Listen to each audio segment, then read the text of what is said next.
கர்த்தருடைய பரிசுத்த நாமத்திற்கு மகிமை உண்டாவதாக. இன்றைய வசனம் யாக்கோபு 1வது அதிகாரம் 26 நாம் பார்க்கும்பொழுது, இது தெய்வ பக்தின்னு சொல்லி இதில் பார்க்கும்பொழுது, உங்களில் ஒருவன் தன் நாவை அடக்காமல் தன் இருதயத்தை வஞ்சித்து தன்னை தெய்வ பக்தி உள்ளவன் என்று எண்ணினால் அவனுடைய தெய்வ பக்தி வீணாக இருக்கும்.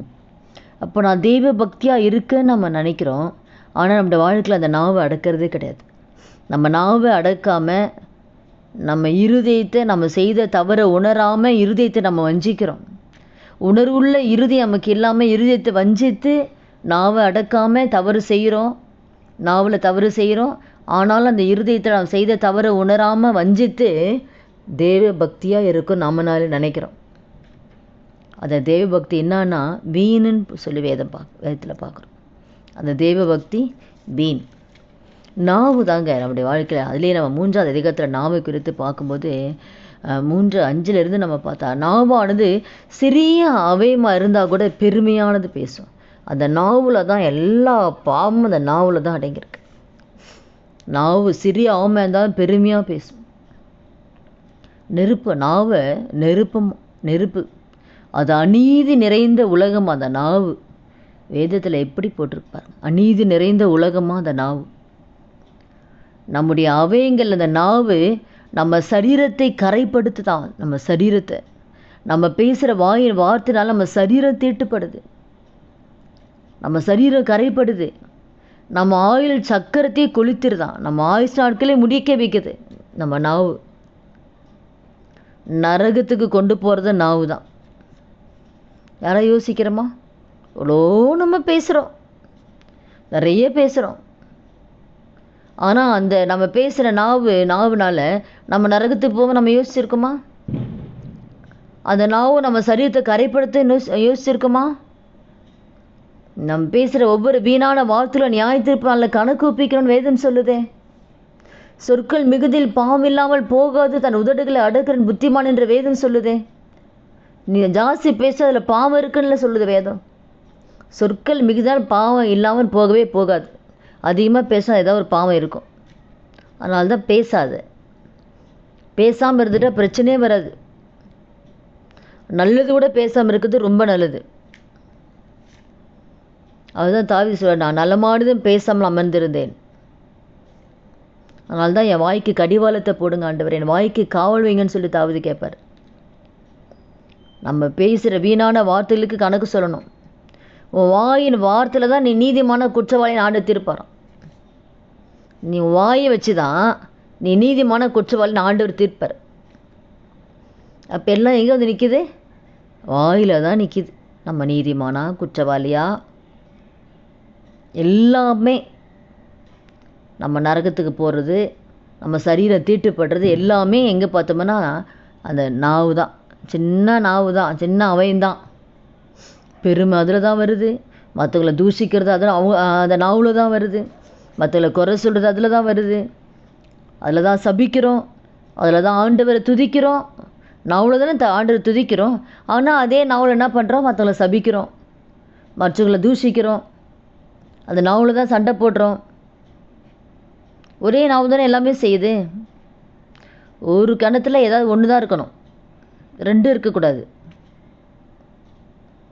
நம்முடைய நாவு எப்படி இருக்குது? நம்ம ஆராய்ஞ்சு பார்ப்போமா? எது தெய்வ பக்தி? நாவே அடக்காமல் தெய்வ பக்தி எப்படி இருக்கும்?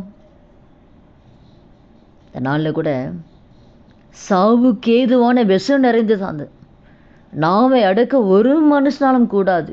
அது அடங்காத பொல்லாங்குள்ளதும் சாவுக்கு ஏதுவான விஷம் நிறைந்ததான் நாவு.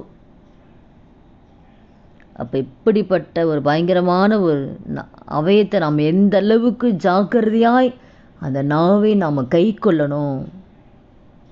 இதில் ரொம்ப ஜாக்கிரதையாக இருக்கிறோம். நாம் நியாயத்தீர்ப்பே இந்த நாவில் தான் இருக்குது. நியாயத்தீர்ப்பு நாளில் கூட இந்த வார்த்தை கேட்க நம்ம ஒவ்வொருத்தர் வாழ்க்கையிலையும் ஒவ்வொரு நிமிடம் அதுதான் சாந்த குணத்தை தேவன் நம்மகிட்ட எதிர்பார்க்குறார். நிதானமாய் நடக்கிறவன் கர்த்தருக்கு பயந்து நடக்கிறான். நீதிமொழிகளை, உன் வாயை விரிவாய் திறக்கிறவன் கலக்கம் அடைவானான். கலக்கம் ஏன் வருதுன்னா வாயின் வார்த்தையில் தான் வருதான். கலக்கம் ஏன் வருது, திகில் ஏன் வருது? ஏதோ ஒன்று எங்கேயாவது பேசிடுவோம், ஏட குடமாக பேசிடுவோம், அதனால் ஒரு பிரச்சனை, அதனால் ஒரு சண்டை. அந்த வாயில் தான் நிறைய கொலைங்கள்லாம் நடக்குது. எங்கே பார்த்தீங்கன்னா ஏதோ ஒன்று பேசிகிட்டு இருப்பான், அதை பழி வச்சு பழி வாங்கி நாளைக்கு உயிரை எடுத்துருவோம். அப்போ கலக்கம் எங்கே வருது? நாவில் தான். சுற்றி பார்க்கும்போது கடைசியில் இந்த கலக்கம் எங்கே வருதுன்னா நாவில் தான், நம்ம வார்த்தையில் தான் கலக்கம் வருது.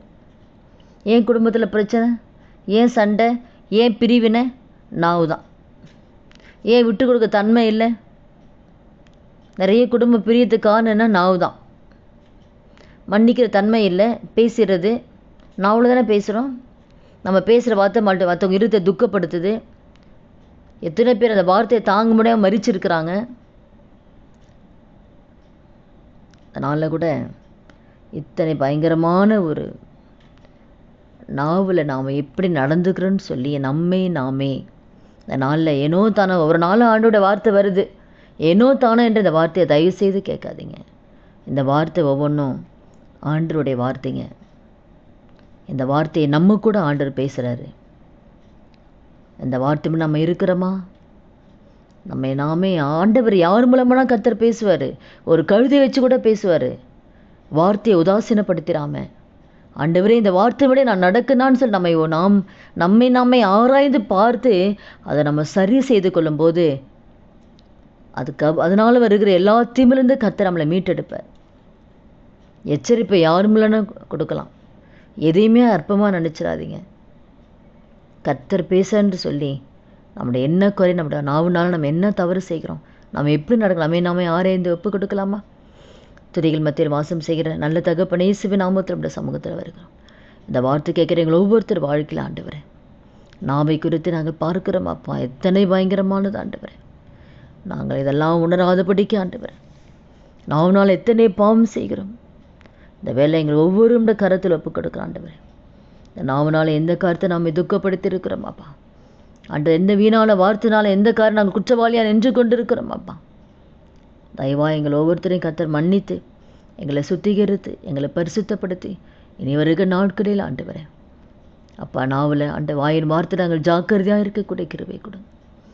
எந்த வார்த்தை வீணான வார்த்தையில் பேசாதபடிக்கு, நலமானதையும் பேசாமல் எங்கள் ஒவ்வொருத்தர் வாய்க்கு கடிவாளத்தை போடுங்கப்பா.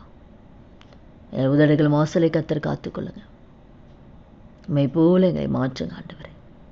அப்படி நீங்கள் நடத்த போகிற தயவுக்காய் நமக்கு நன்றி செலுத்துக்கிறோம். இயேசு கிறிஸ்து நாமத்தில் ஜெபிக்கிறோம் நல்ல பிதாவே, ஆமேன். கர்த்தர் நாமத்துக்கு மகிமை உண்டாவதா.